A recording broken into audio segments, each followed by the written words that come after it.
Halo, selamat malam. Kembali lagi di podcast bulanan LPPM, Rumah Unika Optimisme di Tengah Pandemi COVID-19. Senang sekali Bapak dan Ibu, malam hari ini kita sudah ada klunting di tanggal 28, jadi semuanya pada semangat, hari yang mengembirakan se-Unika katanya. Karena ini kita bebas untuk check out sepuasnya tanpa kita harus melihat rekening gitu ya, karena kita baru aja gajian. Nah, sesuai dengan ritual-ritual sebelumnya gitu, maka di tanggal 28 kita ada podcast bulanan. Nah, hari ini saya senang sekali boleh dipercaya untuk menjadi moderator di malam hari ini di podcast kita dengan tema adalah menghidupi kampus dengan menulis dan publikasi. Menghadirkan dua narasumber hebat, putra-putra terbaik Unika, masih muda dan sangat berprestasi. Yang pertama ada Bapak Robertus Setiawan Aji Nugroho, ST, MKom IT, PhD, selaku Wakil Rektor Bidang Inovasi, Riset, dan Publikasi, serta Bapak YB Dwi Setianto, ST, MCS, CCNA, selaku salah satu putra Unika yang terbaik, yang sangat potensial gitu ya, masih muda dan berbakat dalam menulis dan publikasi, dan saat ini sedang menempuh S3. Oke, saya mau menyapa dulu kedua bapak-bapak narasumber kita. Selamat malam, Pak Aji dan Pak Anto. Malam. Selamat malam, Mbak Sista. Ini bapak-bapak loh, yang bapak iya, mungkin bapak-bapak sebelah. Saya masih mas kan. Mana Dua-duanya bapak-bapak ya, kiri dan kanan saya. Bapak kompleks gitu ya. Sehat-sehat ya Pak, keluarga di rumah? Sehat. Ya. Sista gimana? Sehat. Ya, puji Tuhan kita semua sehat-sehat. Pak Anto, ini Samurat udah nggak pernah kumat, Pak Anto. Pak Anto selalu sehat ini. Ya, puji Tuhan. Istri baru pulang pasti happy banget, semakin sehat. Ya, perginya baru kemarin. Ternyata perginya cuma 1 hari. Oke, bapak-bapak, sebelum kita lanjut ngobrol nih, kira-kira dengan tema kita hari ini, filosofi menghidupi kampus. Menurut bapak-bapak sekalian, apa sih filosofi menghidupi kampus, terlebih kampus Unika dengan segala faktor kontekstual kita sebagai Universitas Katolik seperti itu? Silakan kepada Bapak Wakil Rektor dulu, silakan Pak Aji. Makasih Mbak Ista. Filosofinya seperti apa? Nah, ini sebenarnya pertanyaan itu susah sekali dijawab karena kami itu orang teknik ya ini. Saya dan Pak Anto ini kan orang teknik gitu, kalau ditanya filosofi itu berat sekali. Tetapi saya mulai dengan, karena beberapa hari ini mendampingi Pak Rektor ya, ketemu dengan rekan-rekan di fakultas, begitu selalu yang disampaikan adalah terkait dengan perutusan. Jadi bagi saya sepakat sekali dengan Pak Ferdi, terutama begitu ya, dan kami berrelasi cukup lama begitu, sehingga juga dari dulu selalu diingatkan ketika terlibat dalam ATGW, kegiatan apapun begitu, bahwa kita di Unika ini karena perutusan gitu, dan perutusan kita cukup jelas ada 3. Saya kira teman-teman sudah mendengar begitu, artinya menggembleng, menemani generasi muda, kemudian juga mengembangkan dan menyebarluaskan ilmu pengetahuan dan menjadi inspirasi terutama dan sinar pewartaan gitu. Nah, saya kira selain hanya sekedar bahwa bekerja saya mencari makan, ya betul saya mencari makan di Unika, saya bekerja, saya hidup dari Unika, tetapi di balik itu semua tentu saya kira lebih dalam lagi mungkin bisa dikatakan sebagai perutusan. Panggilan hidup saya memang mengajar, jadi saya dari keluarga guru dan saya sangat menikmati hal itu begitu. Ditambah lagi dengan meneliti, setelah saya studi lalu meneliti menjadi bagian yang tidak terpisahkan dari hidup saya, dan kemudian dituntut juga untuk mengabdi begitu Mbak Sista buat saya. Ini kalau Pak Anto mesti lebih dalam lagi, saya kira beliau lebih matang, lebih senior. Iya. Monggo Pak Anto, kita buktikan. Nah, itu jawabannya sama dengan Pak Aji, tapi karena Pak Aji udah jawab itu, saya nggak mau sama. Oh iya. Pokoknya tak ganti, barusan tak pikirin. Jadi bahasanya memang berat sih bagi orang teknik, itu mengerikan jawaban menghidupi kampus. Tetapi saya kebetulan dulu saya baru 3 tahun di Unika. Sebelumnya saya mengabdi, ditempatkan di Solo, di salah satu universitas Solo, yang dalam tanda kutip tidak sebesar Unika begitu ya. Jadi paling tidak saya punya wawasan pernah di kampus yang tidak secara Unika dan di Unika. Nah, dari pengalaman itu ternyata memang pekerjaan itu kalau bagi saya kayak menikah gitu ya. Karena waktu kita kadang-kadang lebih banyak di kantor daripada di rumah. Nah, maka kalau kita berkeluarga, kemudian pengen keluarga kita itu langgeng, itu ternyata harus tidak bisa dibiarkan. Maksudnya kita nggak terus pokoknya teko nang omah turu makan tidur makan, tapi ada sesuatu yang harus dilakukan supaya keluarga itu bertahan lama. Dan dalam konteks Unika juga nggak bisa ternyata dijadikan tempat bekerja saja. Bukan terus datang ke kantor melaksanakan kewajiban, kemudian pulang tiap bulan terima gaji. Ternyata nggak bisa begitu. Karena kita mau hidup di Unika kan lama.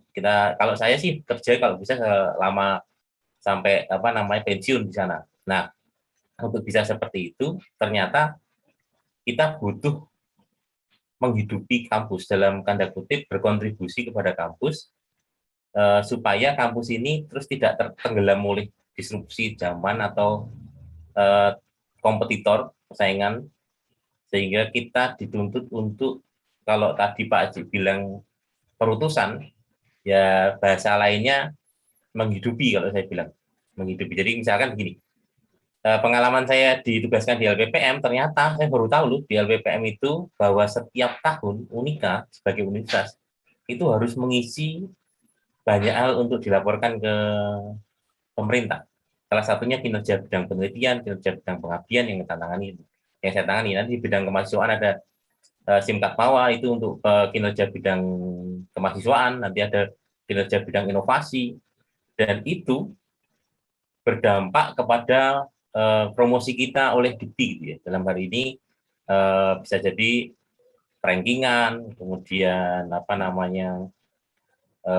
pelaporan-pelaporan Dikti itu melihat kinerja kita. Jadi pemerintah dan masyarakat melihat kinerja kita.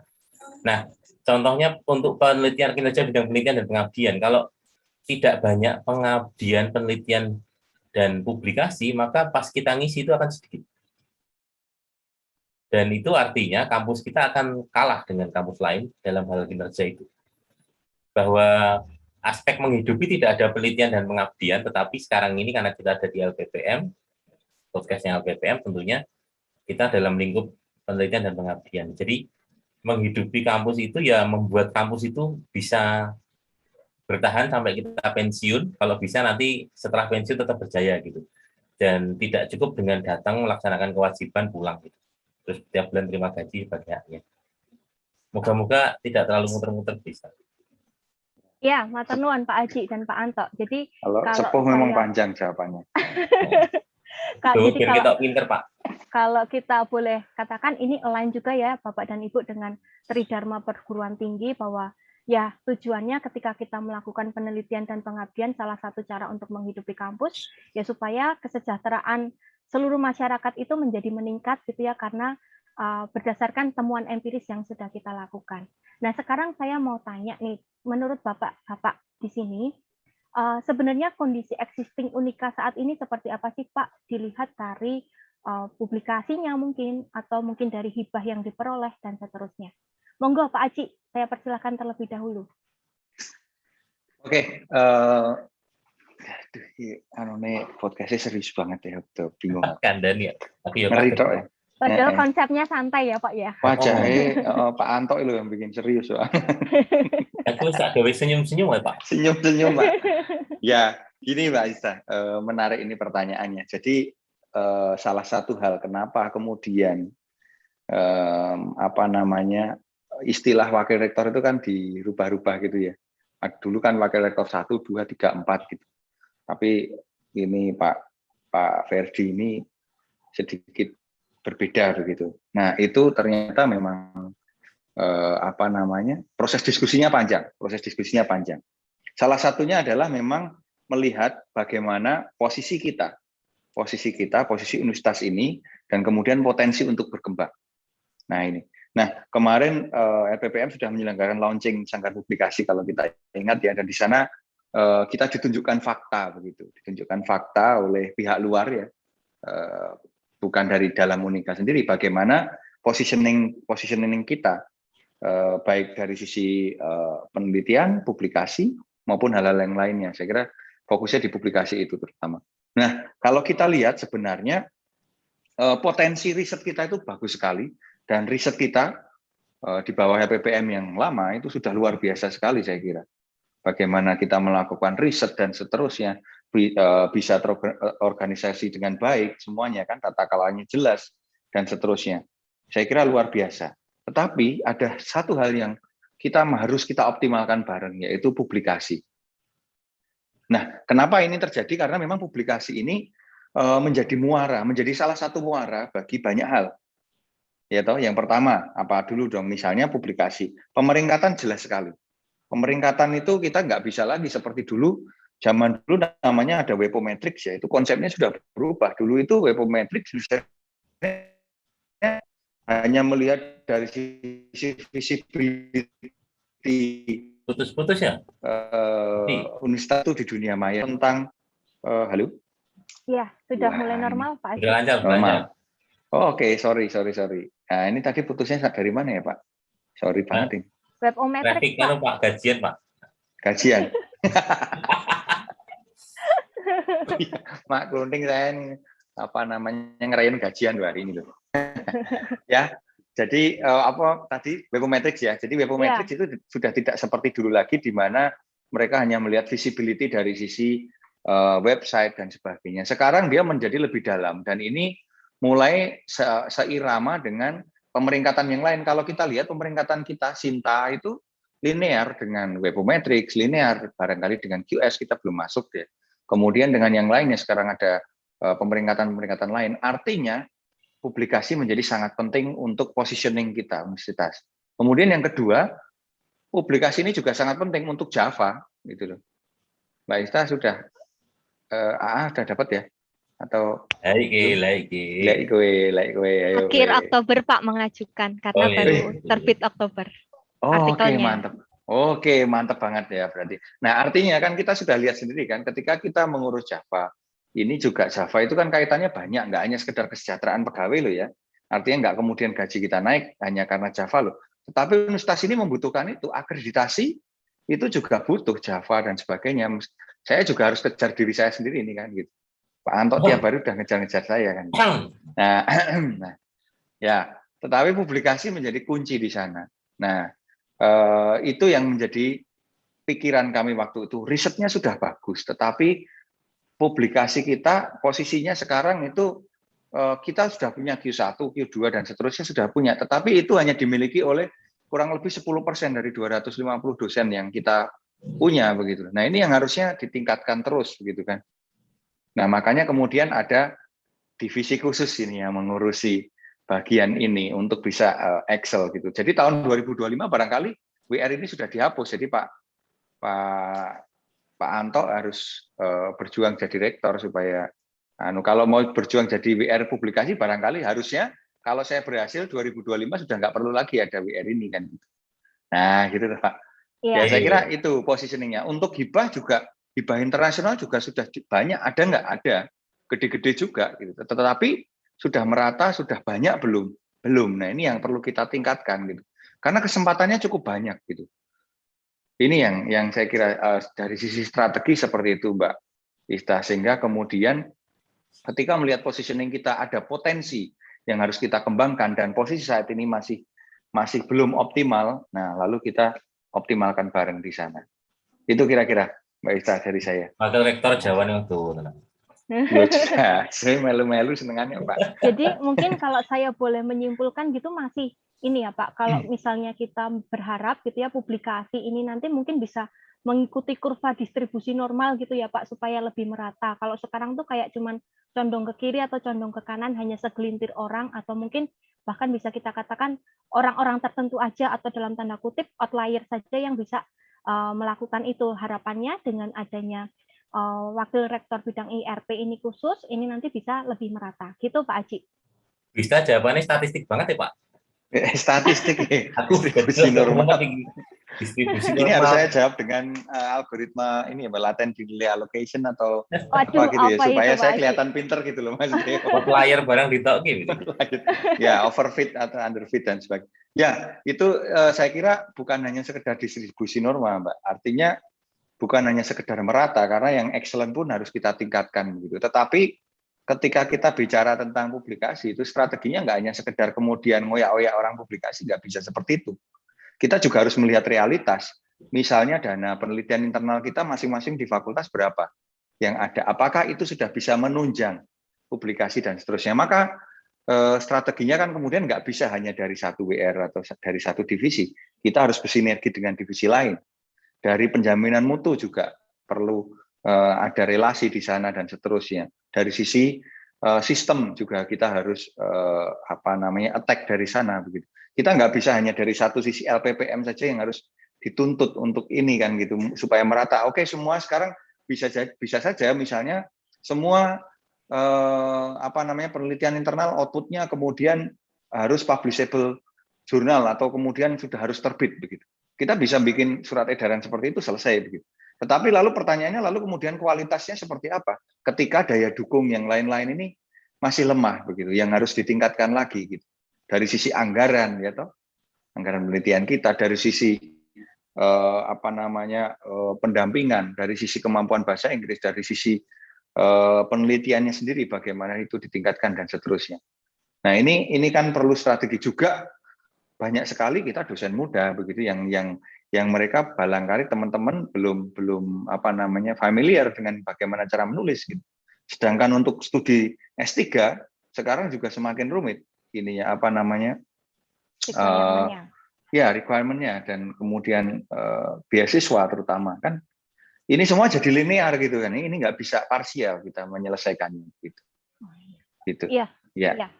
Terima kasih Pak Haji. Jadi banyak faktor yang harus diperhatikan juga dari WR ini. Jadi tugasnya Pak Haji di sini lumayan berat ya Pak, berarti karena ya harus saya kelihatan berat. Kalau enggak nanti aku tambah kerjaan terus.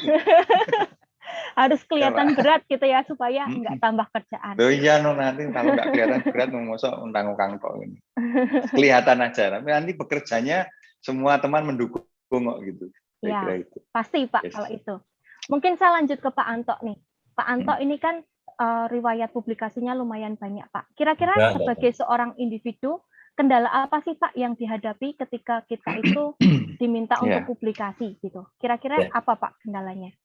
Ya sebelum jawab yang kendala itu toh, saya juga tertarik menanggapi Pak Haji itu terkait dengan rasa ngeyel loh Pak. Orang ini mendukung. Jadi terkait dengan positioning Unika, posisi kita di publikasi dan penelitian ya, kita sempat jadi PTS dengan hibah terbanyak di Jawa Tengah. Tetapi saya ingat banget tahun 2000, saya masuk Unika 2017, berarti 2018 ya. 2018 itu ternyata dunia ini berubah gitu ya. Selera pemerintah itu berubah. Bahwa kita tidak terus harus mengikuti selera pemerintah terus ya, tapi ternyata selera pemerintah itu juga mengikuti selera dunia. Gitu. Di mana publikasi menjadi parameter penting di berbagai aspek. Waktu itu sangat ingat banget, waktu itu Kepala LPPM mengumpulkan ada peraturan baru. Persyaratan untuk menjadi ketua hibah harus punya minimal 2 artikel sebagai penulis utama di artikel Index Scopus waktu itu. Dan ternyata diinventarisasi oleh LPPM, saya waktu itu belum di LPPM, hanya menemukan tidak lebih dari 30 orang yang bisa jadi ketua. Dari sekitar 200-300 ya dosen kita itu. Ya 250-an. Ya. Artinya apa? Kalau waktu itu kami bincang-bincang dengan salah satu senior kita, itu jawabannya begini, dunia sudah berubah, kriteria sudah berubah, kita masih terlena dengan kriteria lama gitu, di mana publikasi, output dan outcome nanti termasuk citasi itu sekarang menjadi aspek yang dinilai dinilai di Sinta seperti yang disampaikan Pak Haji tadi, linear, seleranya tuh linear antara lembaga-lembaga pengindeks, kemudian BANPT dan lembaga-lembaga lain yang ditanyakan sama. Gitu. Artinya itu kan menjadi hal yang penting yang kita tidak bisa abaikan, bahwa kita tetap bagian dari regulasi itu, ya tanpa mengesampingkan pegangan utama kita, arah itu tetap harus dicapai. Jadi ya harus diurusi gitu. Publikasi, maka saya senang juga ada kolektor yang tugasnya nanti membantu saya untuk publikasi ya Pak Haji ya. Maksudnya kon ngajak gimana gitu Pak? Terkait dengan pertanyaan kendala ya. Kalau menurut saya publikasi yang baik itu juga harus diawali dengan riset yang baik, karena mestinya publikasi itu berasal dari penelitian, mestinya. Apakah ada publikasi yang tidak berawal dari penelitian? Ya ada, tapi jumlahnya saya rasa kok tidak banyak. Tetapi baik sekali kalau penelitian itu, publikasi itu berasal dari penelitian. Nah, harus membuat sebuah penelitian yang cukup bagus dalam konteks novelties dan sebagainya, supaya hasilnya nanti lebih mudah dalam konteks mempublikasikannya. Tinggal teknik penulisan dan sebagainya. Tetapi kontennya sudah, istilahnya itu barang sudah bagus, tinggal poles sedikit. Tetapi kalau dari kualitas penelitian dalam konteks novelty dalam masing-masing keilmuannya kurang, kemudian mau dipoles seperti apapun ya untuk masuk Q1, Q2 ya susah. Artinya memang seperti dibilang Pak Haji, ya ditatanya tidak hanya penulis gitu ya. Mulai dari infrastruktur penelitian, pendanaan, kemudian kayak yang dirancang itu nanti sanggar ya untuk memberikan wawasan bagi dosen baru untuk segera menulis dengan cara yang benar, meneliti dengan cara yang baik, meraih hibah dulu misalkan, sehingga mendapatkan pendanaan yang cukup untuk menghasilkan penelitian-penelitian yang publishable di Q1, Q2 gitu. Jadi intinya kendalanya sebetulnya tidak terus tulisnya sebetulnya. Nulis itu nanti diajari Pak Haji 1 bulan gitu, camp di rumahnya tidur gitu, itu biasanya. Tapi asalkan penelitiannya memang cukup untuk diangkat di Q1. Ya. Saya rasa rumah Pak Haji terbuka untuk kita semua. Ya, kecuali Pak Anto. Nek Mbak Ista nggak apa-apa. Itu bisa. Oh iya, berarti ini seperti sudah tadi ya, ini bocoran gitu ya, sudah ada sanggar. Nah sekarang mungkin saya mau tanya nih, kira-kira manfaat sanggar ini apa dan nama resminya apa sih Pak Haji terkait dengan sanggar yang dibentuk di bawah Bapak? Salah satu tujuan sanggar itu supaya tidak ke rumahnya Pak Haji, tapi di sanggar. Betul ya. Karena tidak mau nyuguhin kopi gitu ya Pak Anto ya. Ya, gini, jadi zaman Pak Anto itu di sini rapat toh. Nah, kita sekarang mau rubah. Ini bukan zamannya rapat. Gini, jadi memang kita harus akui ya, artinya penelitian, tata kelola infrastruktur itu sudah luar biasa dibangun Bu Berta dan Pak Anto, saya kira, dan LPPM sebelumnya saya kira luar biasa sekali. Nah, sekarang saatnya genjot ini. Ada beberapa strategi yang pengen kita. Jadi ada PR-nya itu sebenarnya banyak, Mbak Isa. Jadi yang kita pengen attack itu kan dengan cara yang paling efektif gimana ya gitu ya. Ini saya bocorkan aja gitu kan. Artinya tuntutan saya itu pertama pasti terkait dengan publikasi ya. Artinya publikasi internasional supaya nanti pemeringkatan kita bagus. Pemeringkatan bagus termasuk akreditasinya kemudian naik. Di sisi lain, WR lain ada PR untuk Java dan seterusnya. Nah, lalu kita melihat salah satu muara yang harus dipegang dan dikuatkan adalah publikasi. Lalu kami berencana bikin namanya bengkel publikasi waktu itu. Kemudian setelah ketemu dengan Bu Trihoni, ketua LPPM kita gitu, lalu beliau menyarankan, "Mbok jangan bengkel gitu, koyo ndadak gitu." Lalu beliau mengusulkan nama yang bagus sekali supaya ada sentuhan seninya, gitu. Sanggar, di mana di sanggar itu kita berlatih bersama, kemudian bekerja bersama dan seterusnya. Lalu kami di sana juga punya pikiran, artinya sanggar ini lalu menjadi menarik begitu, karena kemudian orang bagaimana bisa menarik orang ke sana begitu. Lalu konsep LPPM harus sedikit berubah. Yang awalnya di sana itu kalau orang kumpul di LPPM itu rapat gitu. Nah sekarang nggak boleh hanya rapat gitu, atau rapat terus gitu. Tetapi di sana nongkrong dan diskusi. Sehingga LPPM harus kita buat terbuka. Nah sanggar tadi ada 2 sanggar yang kita sudah launching ya, sanggar publikasi dan sanggar proposal. Hari ini sanggar proposal sudah bekerja, ada 2 proposal yang sudah akan masuk Jadi sebenarnya sebelum bekerja, sebelum dilantik pun Bu Triani sudah mulai mengerjakan, ada 4 proposal yang internasional yang juga dikerjakan bersama tim. Jadi ngoyak-ngoyak ngoprak-oprak, ayo toh gitu. Nah, Sanggar Proposal tadi sudah bekerja. Nah, artinya sudah mulai hidup begitu. Kemudian Sanggar Publikasi juga mulai akan bertemu segera karena sudah ada beberapa rekan kita yang sudah mulai akan minta masukan gitu, minta review, minta diskusi dan seterusnya. Maka kalau teman-teman lihat LPPM sudah mulai berbenah ini nanti, kursi-kursi dikeluarin, ada tempat duduk, ada ruang rapat, nanti di luar itu ada meja bar yang teman-teman ini, lalu ada kopi di sana, ada minuman dingin dan seterusnya. Supaya teman-teman muda ini masuk ke sana, termasuk yang senior-senior. Jadi Pak Anto masih boleh masuk ke sana gitu. Artinya mendampingi di sana gitu. Oh, iya. Jadi menongkrong disitulah tempat nongkrong, tempat bekerja, tempat ini kita buat co-working space. Jadi suasana sanggar itu tidak hanya sekedar by email kita kirimkan, enggak, ayo datang ke sana, ngopi bareng, diskusi bareng, kira-kira apa ya gitu loh. Nanti Pak Luis, Sekretaris LPPM itu akan mulai dengan rutin mengirimkan informasi tentang hibah apa yang ada. Kita minta beliau mencari pokoknya informasi hibah apapun begitu. Ada yang dari Australia, ada yang dari Jepang, ada yang dari mana, Bu. Semuanya diambil, kemudian mana kira-kira potensi apa yang bisa dibuat aja. Proposal kita bikin nothing tulus lah. Semua kita buat di sana, diskusi, ketemu orang, lalu bisa berinteraksi bersama pusat studi dan sebagainya nanti kan. Makanya di sana sangat informal suasananya lalu. Supaya kreativitas ide itu muncul. Nah, strategi lainnya apa? Tuntutan lainnya juga teman-teman dosen muda ini kan juga harus sekolah gitu kan. Ya, ini kan sekaligus kita attack dari satu tempat ini, harapannya bisa berdampak pada banyak hal. Pak Anto ini bisa dengan mudah bisa dapat sekolah karena sudah punya track record penelitian, hibah dan sebagainya, publikasi begitu kan. Tapi teman-teman muda kalau belum punya publikasi mau cari beasiswa S3 setengah mati. Ya kan karena supervisor sekarang melihat dia nggak mau dari beli kucing dalam karung, dia mau lihat dulu kamu udah punya publikasi seperti apa, levelnya apa begitu. Maka ini bisa menjadi salah satu jalur juga begitu. Nah, supaya Javanya nggak mandek begitu kan, yang belum punya AA lalu punya AA dulu kan gitu.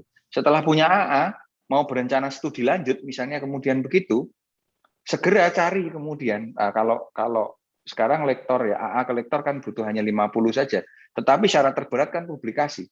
Nah, ketika sudah punya publikasi ini, dibuat diskusi di sana, lalu menulis, ruangnya kita siapkan, pendampingnya ada, sehingga bisa kemudian publish.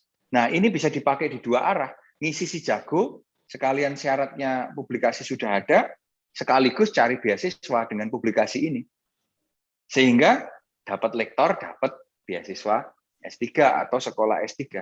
Nah, attack-nya kan lalu jadi dengan cara yang efisien, efektif, kita bisa bersama-sama bergerak untuk bisa mendapatkan berbagai macam tujuan, bisa mencapai beberapa tujuan sekaligus begitu. Dan Universitas sangat support begitu, paling tidak support dengan kopi dan sebagainya, unlimited di sana, kalau minta kurang minta. Saya kira itu pendamping dan seterusnya. Iya Pak. Microwave, coffee maker. Nanti gitu. Loh, kemarin kok nggak dibelikan? Itu kan harusnya ninggali gitu loh. Dananya buat kalian. Katanya mau iuran gitu ya ke kepala LPPM lama dan sekretaris lama mau iuran. Oh iya, nggak apa-apa, kepala LPPM lama kan. Sekretarisnya juga gitu. Loh Pak, ditagih tadi. Harus itu. Nah, kira-kira gitu Bu. Artinya strateginya kita artinya supaya hidup ini. Jadi nanti lantai 4 itu harus banyak orang kumpul di sini. Artinya tetap dengan prokes pasti ya, gitu ya. Ini menambahkan Vista. Ya, monggo. Ya, ini nyambung dengan yang disampaikan Pak Aji. Dari salah satu penyebab kegagalan hibah, terutama di DRPM ya, yang tahun lalu itu kita sangat ekstrim karena administratifnya, seleksi administratif langsung dipegang oleh Jakarta. Nah, itu banyak yang gugur di administratif. Nah, Sanggar ini bisa menjadi salah satu solusi supaya tahu aturan, ada mentor-mentor di situ yang dari dini itu memberikan informasi terhadap aturan-aturan dari sebuah hibah. Tentunya setiap hibah punya aturan sendiri-sendiri tergantung pemberinya, selera pemberi dananya ya. Nah itu kadang-kadang tidak terperhatikan. Jadi kemarin itu kegagalan administratifnya banyak sekali.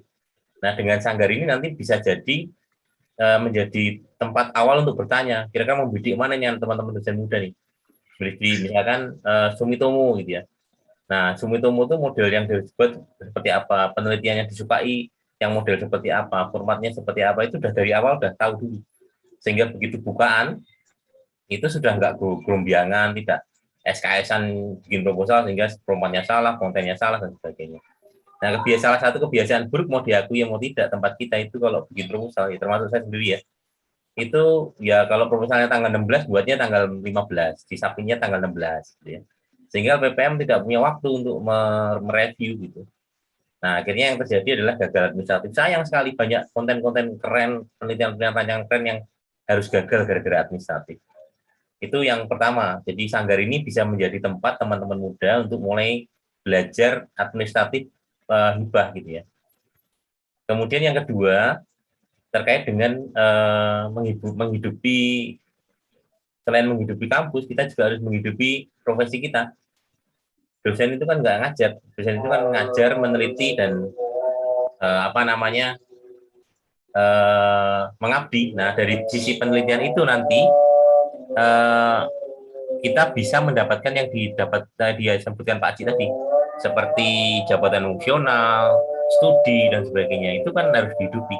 Kalau nggak dihidupi ya misal kita profesor kita nanti nggak nambah-nambah dong gitu. Saya rasa itu tambahnya Bu Lisa.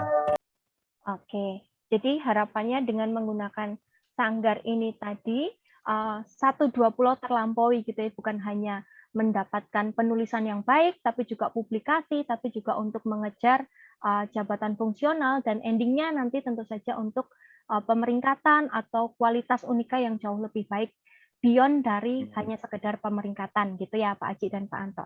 Nah, saya mau tanya nih, karena tadi kita ngomongin strategi itu kan kayak ngawang gitu ya Pak Aji ya, Pak Anto ya. Sekarang teknisnya gimana nih Pak? Kalau misalnya saya dosen muda, saya mau didampingi, kira-kira teknisnya gimana? Apakah ini Sanggar ini dibuka untuk semua orang boleh datang ke situ langsung ketemu dengan pembimbing, atau kita by appointment, ataukah mungkin ini masih word of mouth atau bagaimana Pak Aji? Ya. Teknisnya. Oke, jadi banyak cara teknisnya. Yang resmi misalnya ngirim email ke lppm@unikasi.id, gitu kan. Artinya idenya apa? Saya punya ide ini, kira-kira bisa dibantu nggak atau apa dan sebagainya. Tetapi saya lebih suka sebenarnya kita datang dulu, gitu loh. Artinya kalau semuanya lalu kita by invitation, by ini gitu ya. Ini harus ada sesuatu yang mendorong kita dulu kan. Artinya yang kita pengen gitu. Kumpul aja, ngumpul-ngumpul. Ini kan teman-teman podcast ini di balik layar ada banyak ini, ada dosen-dosen muda yang luar biasa ini. Ini teman-teman ini harus mulai ngajak semakin banyak lagi teman-teman yang lain, bahkan ngajak senior juga kalau perlu. Jadi jangan hanya terbatas di dosen muda loh, karena banyak ahli kita itu justru senior-senior kita, dan mereka kita ajak itu senang banget untuk bisa terlibat gitu loh. Nah ini kan bagus sekali, yuk nongkrong nengkono, yuk nongkrong di LPPM, ada kopi, kita ngopinya di sana begitu. Nah ngopi kan ada alternatif, ngopinya di perpus boleh. Nah, kalau mau diskusi di sana juga perpustakaan juga ada kafenya bagus. Tapi ngopi di LPPM juga bisa. Gitu. Nanti ketemu Bu Trioni, ketemu Pak Louis, atau ketemu siapapun juga, mungkin pendamping juga akan beberapa kali sering nongkrong di sana. Lalu kita bahas dan kebutuhannya apa, lalu kita akan coba cari solusinya. Gitu. Jadi bisa melalui email dulu, kemudian kita analisis petakan solusinya, lalu kemudian kita kumpulkan orang, atau memang kita datang dulu ke sana, datang ke LPPM dengan mungkin belum punya bayangan juga, belum punya ide, tetapi aku mau ngobrol sama Pak Anto di sana, janjian aja, kita kumpul di sana, nongkrong, kemudian diskusi, Pak aku kok tertarik di bidang IoT ya gitu. Atau misalnya ini kan biasanya Pak Anto sukanya kan deketin dokter April atau dokter ini ya, Jessica di kedokteran gitu ya, misalnya gitu loh. Ayo pura-pura ini maksudnya supaya banyak ketemu aja. Ya, gitu. maksud saya juga nah, itu. Tentang telehealth, telemedicine misalnya gitu. Ini kan hal-hal yang Kalau Pak Anto sendiri di sana, di IKOM, ya nggak akan berkembang ilmu telemedicine ini, karena banyak hal-hal praktis itu yang ada di Fakultas Kedokteran. Siapa tahu ini malah ketemu gitu loh di sini. Nah, ini kan hal-hal yang mungkin kita harus mulai gugah gitu. Pak Rektor senang bola. Dia bicara banyak tentang psikologi sport, psikologik dan sebagainya. Ternyata ada Bu Meriani atau siapa ya di TP itu kan, nggak salah saya dengar ceritanya kemarin. Itu dia tentang gizi, nutrisi untuk atlet. Nah, cocok kan ketika kemudian bertemu, kemudian membuat proposal bareng atau bahkan tulisan bareng, penelitian bareng gitu. Nah, hal-hal seperti ini nanti kita akan dukung dengan peningkatan, misalnya kalau memang teman-teman muda ini kan kesulitan mencari grant, tadi banyak sekali prasyaratnya ya gitu ya. Kita akan coba kembangkan nanti LPPM ini dananya akan lebih besar. Jadi dana penelitian internetnya akan lebih besar untuk dosen muda, untuk yang tematik, untuk yang multidisiplin. Kita akan coba perbesar dari sana. Kalau dari unit-unit fakultas itu atau prodi itu belum bisa besar, LPPM harus memulai itu. Jadi mulai tahun depan, kalau tahun ini memang kita nggak bikin anggaran, jadi sudah nggak bisa ya. Tapi tahun depan kita akan mulai dengan hal itu. Supaya sanggar ini benar-benar bisa hidup. Jadi penelitiannya lalu bagus, publishable, kemudian disubmit ke jurnal, kita ada proofread, kita bantu dengan dari sisi konten, dari sisi presentasi dan seterusnya. Kita support semuanya begitu. Pendampingnya cukup banyak, saya kira. Pendamping yang komit sekali untuk membantu kita bersama-sama. Baik dari sisi proposal maupun publikasi. Gitu Mbak Ista. Jadi mulainya boleh dari manapun. Ayo kita janjian bareng. Dengan saya ayo apaan gitu kan. Kita ngobrol. Kalau cuman ngopi tok boleh Pak Ci? Hah? Ngopi tok. Ya oleh, tapi nek sasetan tak hitung Mbak. Aku soalnya aku juga sekolah koperasi Pak. Aku. Berarti dihitung loh. Jadi mekanismenya banyak ya Pak ya. Boleh banyak kita ya. Email intinya dulu. datang dulu. Ya? Diskusi dulu. Gitu. Oh ya, oke. Karena diskusi ini yang belum ini mana, Pak. Gitu. Pak Anto, Pak Aci juga. Emailnya Pak, mungkin bisa ditaruh di bawah sini ya, description box untuk emailnya, supaya nanti bisa Bapak Ibu yang mungkin masih malu-malu, atau saya gitu yang dosen muda masih malu-malu, bisa untuk email dulu, baru nanti akan di follow up lebih lanjut oleh LPPM, atau kita main-main dulu ke sana, ngobrol-ngobrol, sambil nanti nemu partner yang pas, dan lain sebagainya, reviewer dan seterusnya. Nah, terkait dengan ini menarik banget ya, bagaimana tadi Pak Aci cerita tentang riset yang komprehensif nih, dari mulai telemedicine, ada sport juga dan lain sebagainya. Pak Anto punya pengalaman nggak sih Pak untuk penelitian yang multidisiplin seperti ini? Dan kira-kira nanti kalau Pak Anto, tapi jangan sama istri tok loh Pak, maksudnya dengan yang lebih luas lagi gitu. Ada nggak pengalaman di situ, dan nanti kalau dalam hal seperti ini, kira-kira reviewernya bagaimana Pak? Apakah kita nanti bisa memilih, ataukah nanti LPPM akan memetakan mana yang lebih cocok ke reviewer siapa, seperti itu? Monggo Pak Anto. Baik, ini maaf ada background sedikit. Jadi multidisiplin itu menjadi salah satu program di registranya LPPM. Jadi waktu itu kita melihat penelitian multidisiplin ini menjadi tren di berbagai negara, baik di Eropa maupun di Amerika. Karena memang banyak hal tidak tergarap ketika kita mikir sendiri-sendiri. Komputer mikir komputer sendiri, orang psikologi mikir psikologi sendiri, orang kedokteran mikir kedokteran sendiri.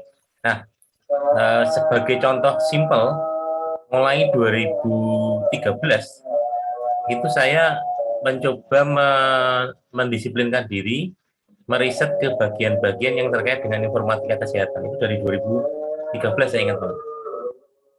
Nah, kemudian ternyata gayung bersambut, senang sekali. Kita dapat kerjasama dengan IDA, Ikatan Dokter Anak Indonesia, kita dapat kerjasama dengan Poltekkes, kita dapat kerjasama dengan, dan itu membuat proposal saya itu mudah sekali goal. Saya ingat banget mulai 2014, 15, 16, 17 saya pindah, agak tidak ada dapat hibah, tapi mulai 18, 19 dapat lagi. Artinya gini, proposal multidisiplin itu juga dilirik oleh Dikti. Jadi Dikti sekarang maunya juga multidisiplin.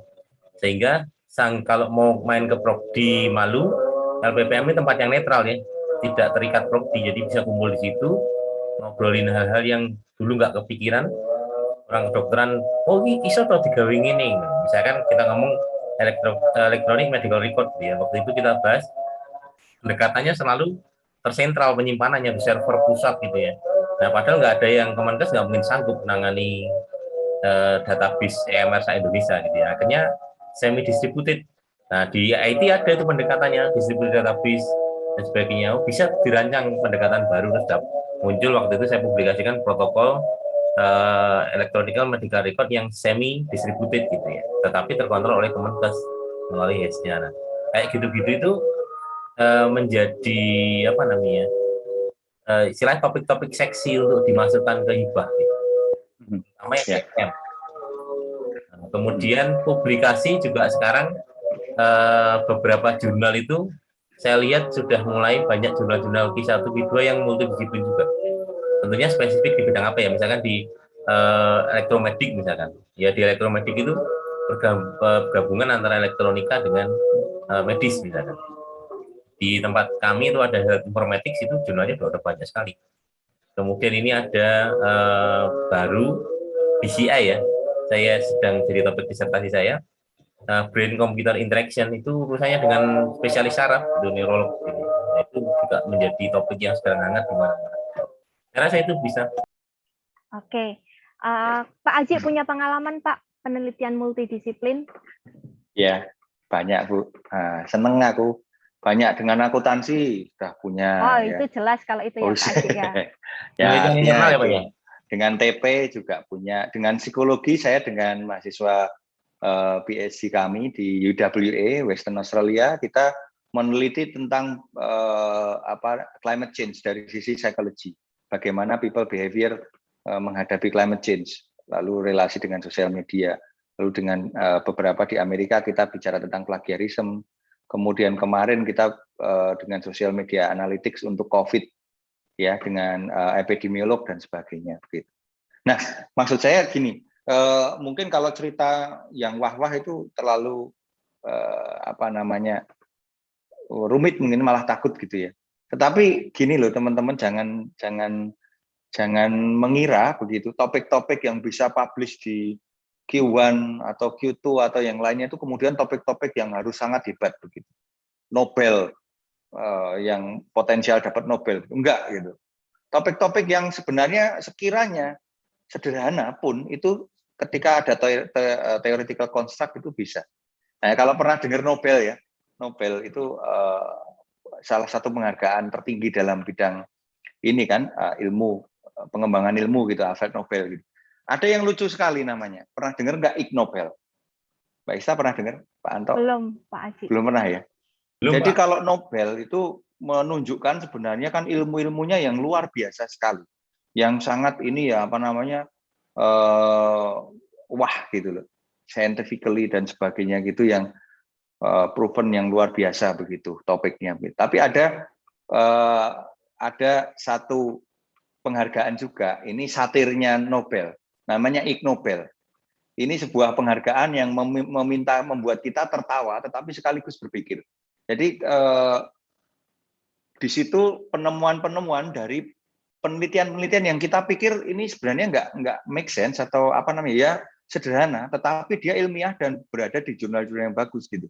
Mereka dapat penghargaan loh. Contohnya misalnya tahun 2021 itu siapa ya, Pavlo Blavatsky kalau nggak salah, itu menemukan ini dia publish tentang penelitiannya relasi tentang obesitas dan perilaku korupsi di Uni Soviet waktu itu kalau nggak salah di post-Soviet countries.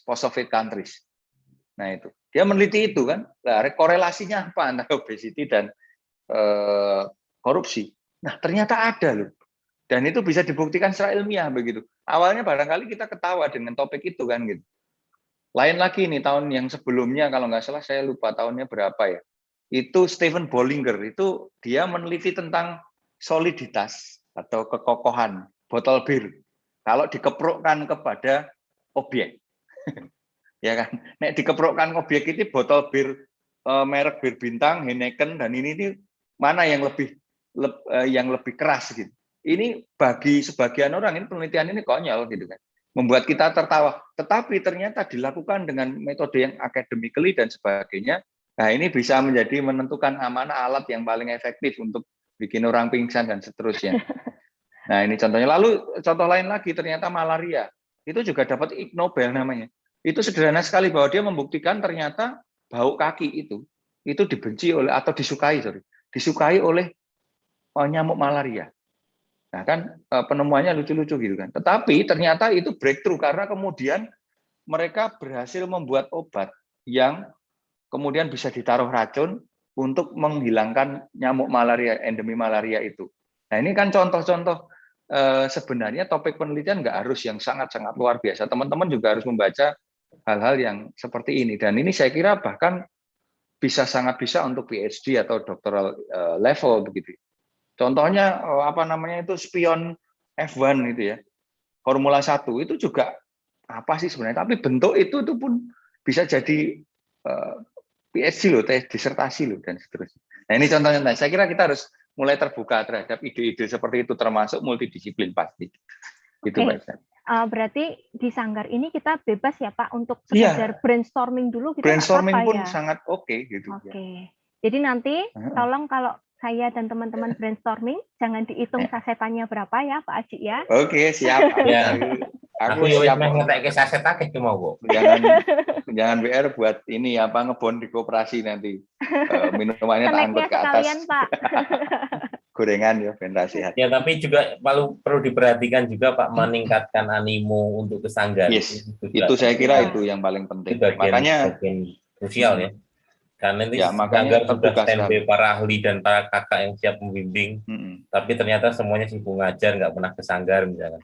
Nah itu terus pokoknya nongkrong sih nanti kita panggilkan, karena memang pendampingnya ini seringkali juga apa namanya ada di rata-rata juga ada di fakultas masing-masing begitu ya.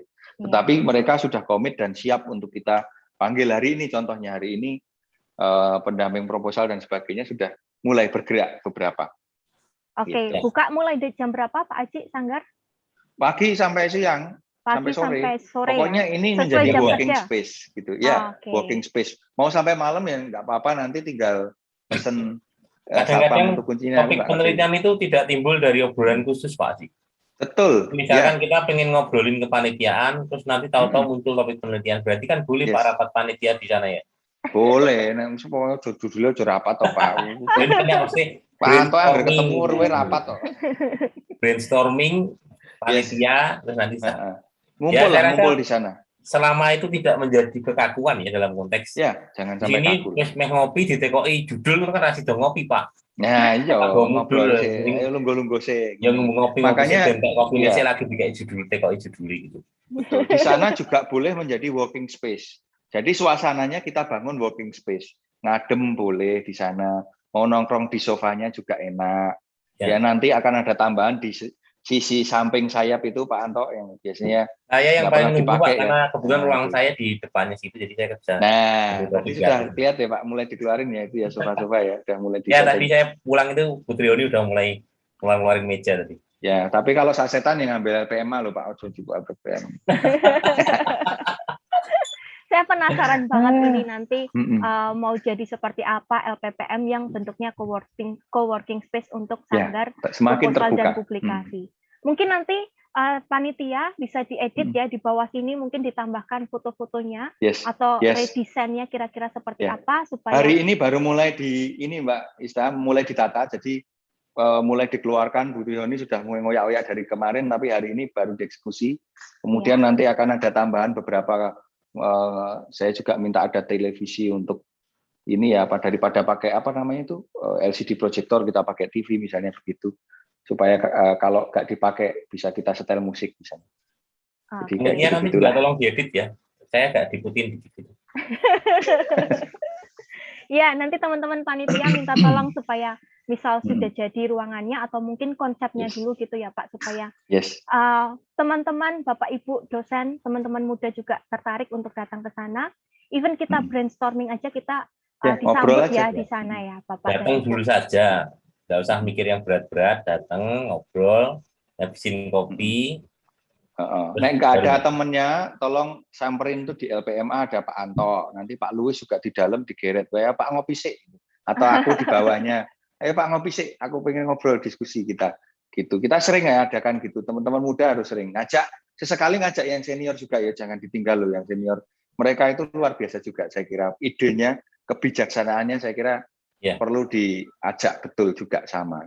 Iya, siap Pak Aji. Jam terbangnya jelas menang yang senior. Yes, ya, itu. Yes. Kita bisa ambil best practice dari mereka. Iya. Aku makanya sering ngajak Pak Anto senior.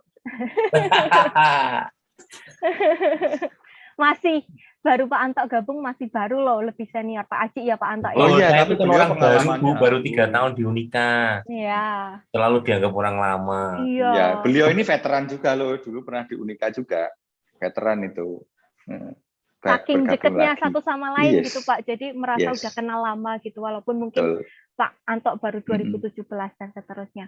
Oke Bapak-Bapak, tadi kita sudah ngobrol panjang lebar terkait dengan publikasi, terkait dengan ini kalau saya mencoba relate dengan kata-kata salah satu orang dosen di FEB gitu ya, kita tuh kadang sering nulis gitu ya, tulisan kita juga bagus, tapi ending-endingnya cuma berakhir di repositori perpustakaan gitu ya. Jadi mungkin ini bisa menjadi salah satu jembatan bagaimana kita bukan hanya menulis yang seadanya, tapi memang dari awal dipersiapkan untuk menulis dengan baik. Kita brainstorming, kita mungkin sanggar publikasi bisa ya Pak, atau sanggar proposal bisa ya bikin workshop gitu Pak Aji. Yes, ada nggak? Itu harus, itu pasti, itu sudah rutin kalau itu. Nah, nanti mungkin saya ide Pak untuk pembicaranya, topiknya adalah penelitian kualitatif di bidang sosial. Nanti pembicaranya, wah ngeri. Ini pembicaranya Bu Aji gitu Pak. Siap nggak Pak Aji? Bu Aji. Manajemen Bu. Siap ya Pak? Akon dewe ini aja dihonori tapi ya Bu, nek diundang ya. Gak boleh dihonori.